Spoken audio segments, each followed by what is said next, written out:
నమస్తే అక్క. మేడం ఎలా ఉంది ఈ రోజు? అసలు ఎమ్మెల్సీ మల్క కొమరయ్య గారు గెలిచారు, అసలు ఎలా అనిపిస్తుంది? చాలా సంతోషంగా ఉంది. రానున్న రోజుల్లో ఆ ప్రభుత్వమే వస్తుందని దృఢ సంకల్పంతోనే ఏదైతే మేము ఆ కార్యకర్తలు కూడా అందరు పనిచేశారో దానికి రిజల్ట్ ఈ రోజు మాకు దక్కింది. సో మేము చాలా హ్యాపీగా ఉన్నాము. దానికి సంబంధించి ఈరోజు సెలబ్రేషన్స్ కూడా స్టేట్ ఆఫీస్ లో జరుగుతుంది. వచ్చే స్థానిక ఎలక్షన్స్ లో కూడా బీజేపీ గెలుస్తుందని అనుకుంటున్నారా? తప్పకుండా ఆశ అయితే ఉంది. ఎందుకంటే ఇప్పుడు చూస్తున్నట్టయితే ఎమ్మెల్సీ ఎలక్షన్స్ కి సంబంధించి టీచర్స్ ఆల్రెడీ గెలిచాము అండ్ గ్రాడ్యుయేట్స్ కి సంబంధించి ముందంజలో ఉన్నామని ఆల్రెడీ థర్డ్ రౌండ్ కూడా ఇప్పుడే అయింది. దాంట్లో ముందంజలో ఉన్నారు అంజిరెడ్డి గారు కూడా అని చెప్పారు. సో ఇది మాకు ఒక పునాది.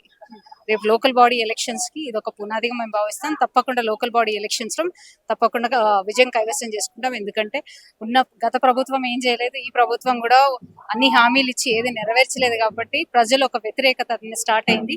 అది ఓన్లీ భారతీయ జనతా పార్టీ నుంచే సాధ్యం అవుతుంది. వాళ్ళు ఏదైతే చెప్తారో అది చేస్తారు, చేసేది మాత్రమే చెప్తారు అనే నమ్మకం ప్రజలకు కలిగింది కాబట్టి దానికి ఉదాహరణ మా ఈ గెలుపు.